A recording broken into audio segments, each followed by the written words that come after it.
avec grand plaisir que nous vous accueillons aujourd'hui à l'occasion de ce débat électoral communautaire qui va porter sur les enjeux lavallois en matière de logement. Donc, dans un premier temps, je vous informe que l'événement est filmé et diffusé. Vous avez entendu l'avis. Alors, ce débat est organisé par les membres de la Trocale qui vous sera présentée sous peu. Et cette démarche va s'inscrire évidemment dans le cadre des élections municipales. Alors, je me présente, Jessie Poulette, je suis directrice générale de la Fédération des OSBL d'habitation des 3L, Laval, Laurentide et Lanaudière, mais je suis ici à titre de membre de la Trocale et j'aurai l'immense privilège d'animer ce débat.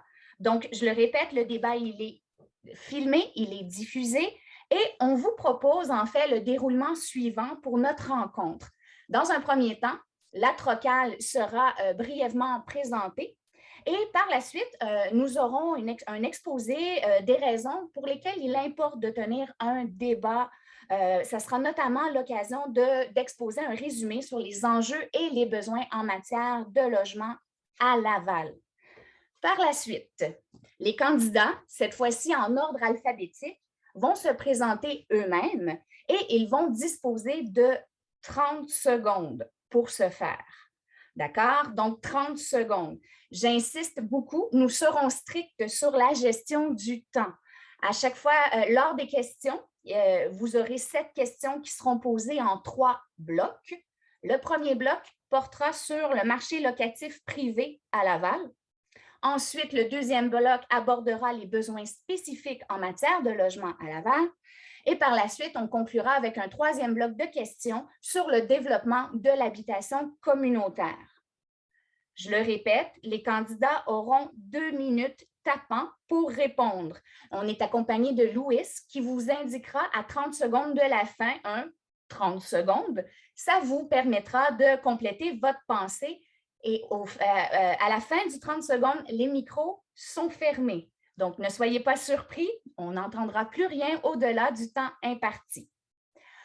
Préalablement à l'ouverture de ce débat, un numéro a été attribué au hasard à chacun des candidats.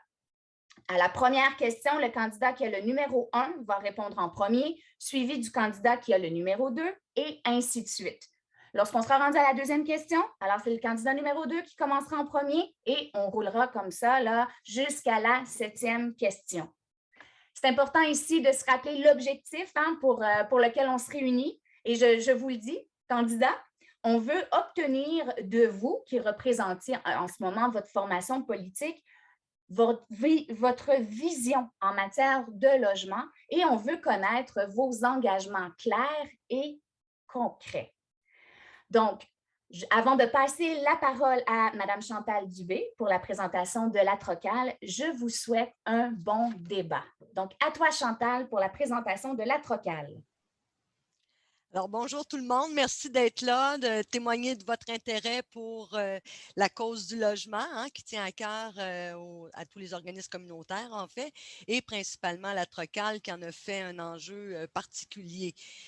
Car les membres de la Trocale, ah oui, j'avais un petit PowerPoint à vous présenter. Attendez un petit peu, on va faire ça dans l'ordre. C'est mon premier débat électoral. OK, on me le permet. Excellent. Est-ce qu'on est tout le monde ensemble dans le PowerPoint? Non, tu n'as pas le Louis, il faudrait la mettre co-haute. Ah, c'est parce que je n'ai pas l'autorisation. Et Seigneur. Voilà, c'est fait. Tu peux y aller. Vous êtes bon avec moi. Je vois toujours. Il faudra refaire un partage d'écran. OK. OK, ça va marcher. Je le sens. Je le vois. Alors, excusez-moi. Alors, comme je le disais, les membres de la Trocale sont particulièrement sensibilisés aux enjeux de logement. Leur clientèle, leurs membres ont besoin d'avoir des conditions d'occupation bonifiées pour assurer la sécurité résidentielle. C'est par là que nos nos citoyens les plus vulnérables, en fait, peuvent se développer, améliorer la participation citoyenne. Donc, c'est quelque chose qui nous tient à cœur. Alors, je ne suis pas à la bonne diapositive. Celle-là. Bon, les membres. Important parce que j'insiste sur cette diapo parce que, comme vous pourrez le constater, c'est l'ensemble. En tout cas, on est très bien représentés. Tous les gens qui ont des besoins particuliers sont représentés à la table. Ça couvre l'ensemble de notre communauté. Alors, c'est depuis 2006, hein, c'est à l'initiative de la CEF que excusez-moi, là, je vais fermer ça parce que ça m'empêche de voir.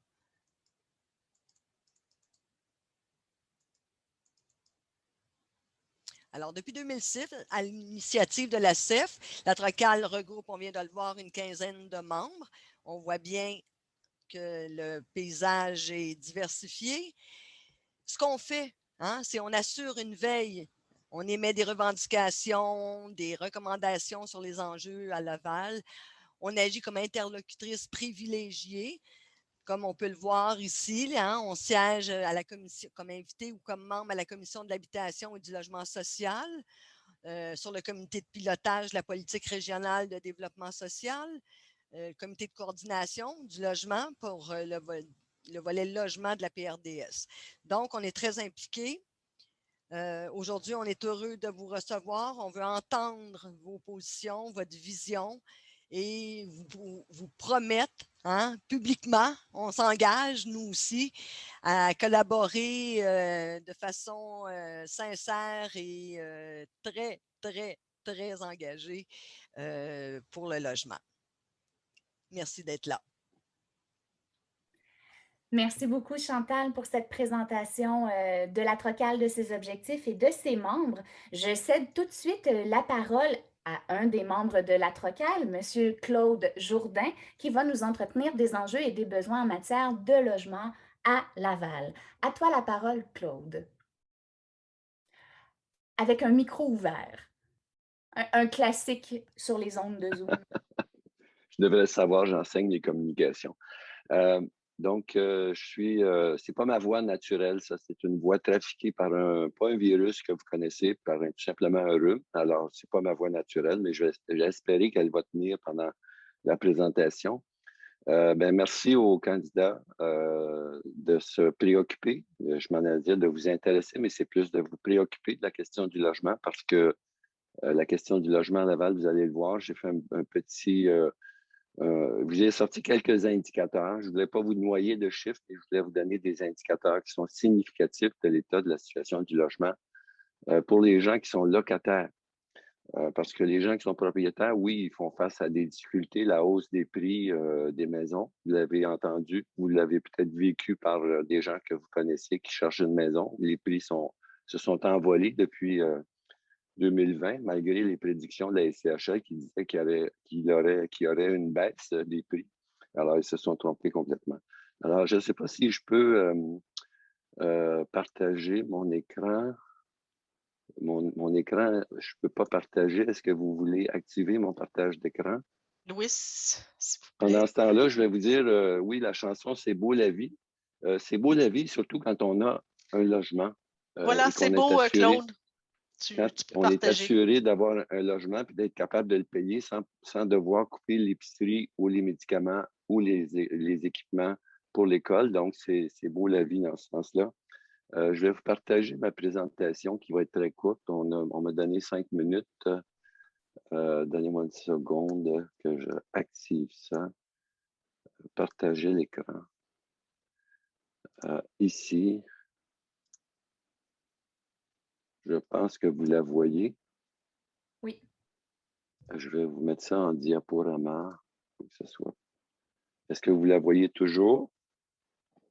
Oui, on voit très bien, Claude. Bon, alors voilà.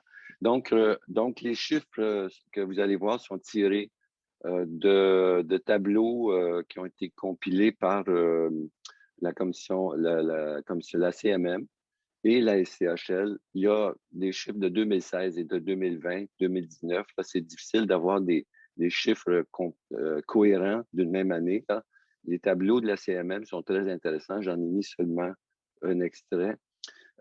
Évidemment, quand on parle de la question du logement, c'est beaucoup le taux d'inoccupation dont on parle. Et il faut faire attention, les taux sont très bas. Là, vous voyez que la moyenne est de 2 %. On dit que le marché d'équilibre est à 3 ou 3,5 %. Il faut faire attention quand on regarde la moyenne parce que le 2 % il ne reflète pas la situation pour les petits logements ou pour les grands logements. Si on regarde les 3 chambres, vous voyez que le taux d'inoccupation est inférieur à 1 %. Alors, on sait qu'il y a beaucoup de grandes familles à Laval qui cherchent des grands logements. Et à Montréal aussi, c'est la même chose. J'ai visité hier un ensemble de logements HLM là, de l'Office municipal et ils avaient reconverti certains immeubles pour en faire des 4 et 5 chambres à coucher. Alors, il y a un besoin et c'est dans les grands logements qu'on voit que le taux d'inoccupation est le plus faible. Quand on regarde un peu la deuxième partie du tableau, vous voyez, le taux d'inoccupation, c'est une chose. Vous pouvez avoir beaucoup de logements qui sont inoccupés et qui sont très chers. Alors, ça c'est l'autre problème auquel sont confrontées les familles à faible revenu ou avec des revenus qui ne sont pas très gros. Les taux d'inoccupation pour les logements très peu chers, si je regarde là, jusqu'à la troisième ligne, jusqu'à 900 $, vous avez des taux d'inoccupation qui sont nuls. Alors, c'est très difficile pour les familles de trouver des logements qui sont adéquats. C'est supposé changer de... Oui. Alors, l'autre indicateur qui est important quand on parle de logement, c'est le taux d'effort. La SCHL fixe le taux d'effort optimal à 30 % du revenu des ménages. En 2016, il y avait 17 460 ménages qui payaient plus de 30 % de leur loyer, de leur revenu en loyer. Et il y en avait 6 900 qui dépensaient 50 % de leur revenu pour se loger. Alors, on voit qu'il y a quand même un nombre important de ménages qui ont des charges de loyer qui sont au-delà de ce qu'on considère acceptable ou normal. Ça, c'est quand vous payez 50 % de votre revenu en loyer, qu'est-ce qui reste pour l'épicerie, les vêtements? Vous savez, je parlais tout à l'heure des moyennes, des taux d'inoccupation, c'est des moyennes. C'est comme l'inflation. On nous dit actuellement que l'inflation est à 1,5. Ben, je ne sais pas si vous faites l'épicerie, vous avez sûrement vu que l'inflation au niveau de l'alimentation est beaucoup plus qu'1,5 % depuis l'année dernière. Donc, il faut faire attention aux moyennes, mais là, on voit que ces chiffres-là, il y a des ménages, il y a des milliers de ménages qui dépensent beaucoup trop d'argent pour se loger. Il y a une situation de crise. Bon, on en parle souvent dans les journaux. Le gouvernement ne veut pas admettre qu'il y a une situation de crise. Ils font des choses quand même, là, mais je voulais juste donner un élément. Cette année, l'Office municipal d'habitation de Laval, ils ont dû offrir un soutien logistique à près de 250 ménages qui se retrouvaient sans domicile au 1er juillet. Donc, ils se retrouvaient à la rue. C'est quand même... des fois, on est un peu... les chiffres, on trouve que ça ne veut rien dire, mais quand il y a 250 familles qui peuvent se retrouver sans domicile, c'est quand même une situation importante qui est grave. Et ces gens-là se retrouvaient à la rue soit parce que le propriétaire faisait des rénovations, puis c'est des évictions déguisées par les rénovations, soit c'est des hausses de loyers qui sont abusives parce que le contrôle des loyers, pour certaines clientèles, notamment les personnes immigrantes qui ne savent pas, qui ne connaissent pas les recours qu'ils ont pour contester les hausses de loyer ou contester un loyer qui a été augmenté après le départ d'un ménage précédent. Donc, c'est souvent ces clientèles-là qui se retrouvent dans des situations critiques, donc soit par des hausses de loyer, soit par ce qu'on appelle le phénomène des rénovictions, ou parce que ces gens-là déménagent pour toutes sortes de raisons, mettent fin à leur bail et n'ont pas constaté avant de signifier la fin de leur bail qu'il n'y avait pas d'offre qui pouvait répondre à leurs besoins. Donc, il y a quand même, l'Office municipal a fait un très bon travail À ma connaissance, là, il n'y a pas personne qui s'est retrouvé vraiment à la rue, mais c'est un des indices qui montre qu'il y a une situation de crise au niveau du logement. Le budget pour le logement communautaire, le budget du Québec en mars 2021 pour l'année en cours a alloué 500 unités pour tout le Québec. Ça représente un budget de 250 millions de dollars.